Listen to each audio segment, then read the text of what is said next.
Detox நேயர்களுக்கு வணக்கம். மீண்டும் மீண்டுமா அப்படின்னு அதிர்ச்சி ஆகிற அளவுக்கு தான் சிவி சண்முகம் வீட்டில் எஸ்பி வேலுமணி டீம் திரும்பவும் அதிரடியான மீட்டிங்கை கூட்டியிருக்கிறாங்க. இந்த மீட்டிங் ரெண்டு விதத்தில் பார்க்க வேண்டிய ஒரு விஷயமா இருக்குது. ஒன்று, சமாதான முயற்சியா இல்லை எல்லா பொறுப்புகளிலிருந்து விலகலா அப்படின்ற ஒரு ரேஞ்சில் தான் பார்க்க வேண்டிய ஒரு விஷயமா இருக்குது.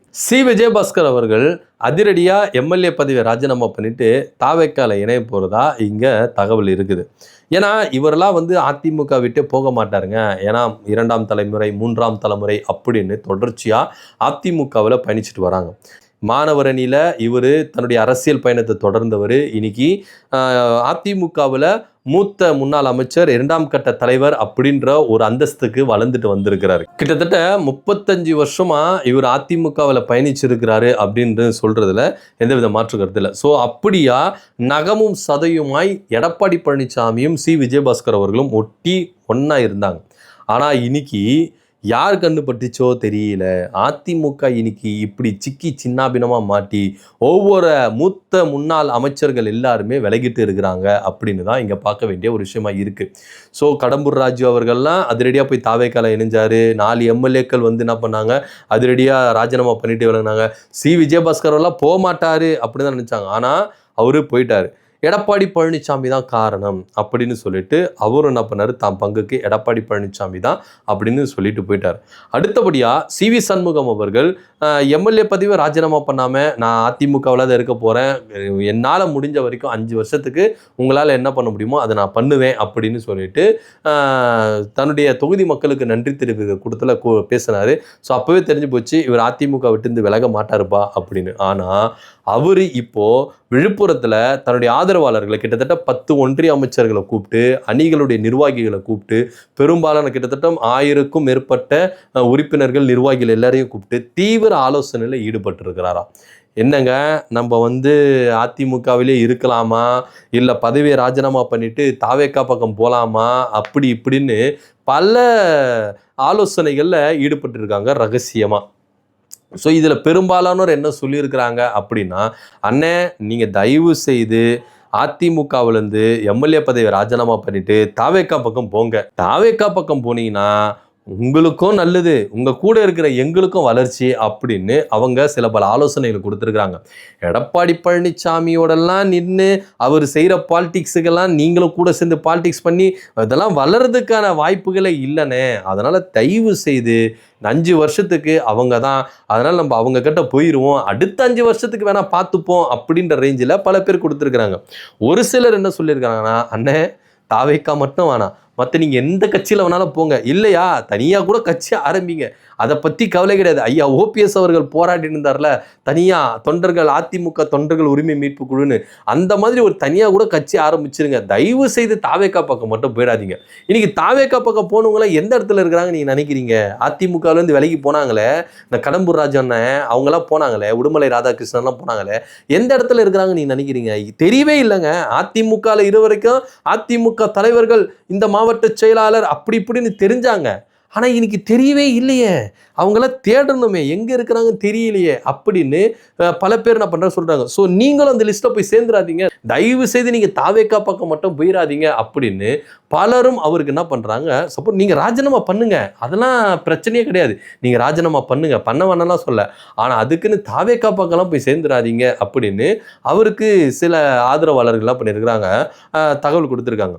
ஸோ இது எல்லாத்தையுமே அலசி ஆராய்ஞ்சு ஒரு முடிவு எடுக்க போகிறாரு அப்படின்னு பேசிட்டு இருக்க டைமில் தான் S P Velumani team C V Shanmugam அண்ணன் வீட்டில், அதாவது எம்ஆர்சி நகர் இருக்குல்ல அந்த வீட்டில் தீவிரமான ஆலோசனையில் ஈடுபட்டிருக்கிறாங்களாம். இன்னைக்கு சட்டசபையில் வரும்போது கூட எடப்பாடி பழனிசாமி தனியாக வராரு, அது மாத்திரம் இல்லாமல் எஸ்பி வேலுமணி டீமு தனியாக வருது. என்னடா இது, இவங்க தான் 2 பேரும் ஒன்றா சேர்ந்துட்டாங்களே, அப்புறம் என்ன திருப்பியும் முரண்பாடு, கோச்சிக்கிட்டு வராங்க, ஒன்றா தானே வரணும், ஏன் வரல அப்படின்ற ஒரு கேள்வி எல்லார் மத்தியிலும் இருந்து. இதை குறித்து எஸ்பி வேலுமணி கிட்ட கேட்டால் கூட அவரும் கண்டுக்கணும் காண்டாத மாரி என்ன பண்ணுறாரு, போயிடுறாரு. ஸோ இதுலேருந்து என்ன தெரிய வருது அப்படின்னு பார்த்தீங்கன்னா, இவங்க ஒன்று சேர்ந்துட்டாங்க, ஆனால் ஒன்று சேரலை அப்படின்னு தான் பார்க்க வேண்டியது. முரண்பாடுகள், ஏகப்பட்ட முரண்பாடுகள் இருக்குங்க அப்படின்னு இங்கே பேச வேண்டிய ஒரு விஷயமா தான் இருக்குது. ஸோ இப்போது இவங்க சட்டசபை முடிஞ்ச கையோட ஸ்ட்ரெயிட்டாக சண்முக அண்ணா வீட்டுக்கு வண்டியை விடுங்க அப்படின்னு சொல்லிட்டு சிவி சண்முகம் வீட்டில் போயிட்டு என்ன பண்ணியிருக்காங்க, தீவிர டிஸ்கஷனில் ஈடுபட்டிருக்காங்க. இதை 2 வகையில் நம்ம பார்க்க வேண்டிய ஒரு விஷயமா இருக்குது. ஒன்று, சிவி சண்முகம் அவர்களை சமாதானப்படுத்துகிற முயற்சியில் எஸ்பி வேலுமணி டீம் இறங்கி இருக்குது அப்படின்னு தான் இங்கே பார்க்கணும்.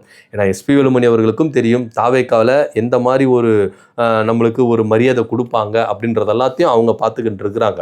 ஸோ அப்படி பார்க்கும்போது அண்ணே வேண்டாண்ணே, நம்ம வந்து போராடுவோம், நம்ம இருப்போம், அதிமுகவில் இருப்போம். எடப்பாடி பழனிசாமி என்ன நம்மளுக்கு கொண்டு வர தெரியாதா, நம்மளுக்கு அவர் வழியை கொண்டு வர தெரியாதா, எவ்வளோ பார்த்துட்டோம், இதெல்லாம் பார்த்து பண்ண, நீங்கள் தயவு செய்து அதை மட்டும் போவாதீங்க அப்படின்னு சொல்லிட்டு சிவி சண்முகம் அவர்களுக்கு என்ன பண்ணியிருக்கிறாங்க, சமாதான முயற்சி ஈடுபடுத்தியிருக்கிறாங்க. இன்னொன்று, சிவி சண்முக கூட சேர்ந்துக்கிட்டு மற்ற எம்எல்ஏக்களும் எல்லாருமே ராஜினாமா பண்ணிட்டு தாவேக்கால போய் இணையலாமா இல்லை திமுக பக்கம் போகலாமா அப்படின்ற ஒரு கேள்வியும் இங்கே இருக்குது. இன்னைக்கு திமுகவில் அமைச்சர்களாக இருந்தவங்களாம் யாரு நினைக்கிறீங்க? சேகர்பாபு ஐயா, செந்தில் பாலாஜி, முத்துசாமி போன்றவர்களாம் யாரு நினைக்கிறீங்க? அதிமுகவில் இருந்து போனவங்க தானேங்க.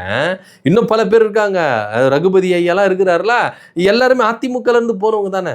ஸோ திமுக பக்கம் போனால் கூட உங்களுக்கு அந்த கௌரவம் இருக்கும், ஒரு அந்தஸ்து இருக்கும். ஆனால் தாவேக்கா பக்கம் போனால் 10-11 தான் இருக்கணும், இருக்கிற இடமே தெரியாது.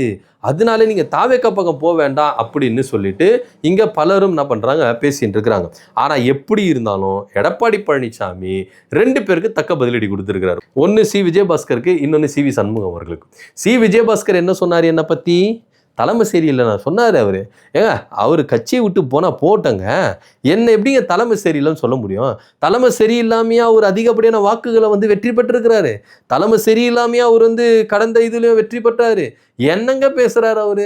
நான் செஞ்ச 4 வருஷம் செஞ்ச ஆட்சியில் நிறைய சொல்லி தான் போன தடவையும் அவர் வின் பண்ணாரு, இந்த தடவை வின் பண்ணியிருக்கிறாரு. ஸோ தலைமை சரியில்லைன்னு அவர் சொல்கிறதுக்கு ரைட்ஸே கிடையாது. தலைமை சரியில்லைன்னா அவர் தோத்திருப்பார், ஜெயிச்சிருக்க மாட்டார். இதை யாரும் கேட்க மாட்டீங்களா அவர்கிட்ட அப்படின்னு சமட்டை எடுத்து செவுட்டி அடிக்கிற மாதிரி சி விஜயபாஸ்கர் அவர்களை கேள்விகளை தொலைச்சிருக்கிறாரு எடப்பாடி பழனிசாமி அப்படின்னு நம்ம சொல்லணும்.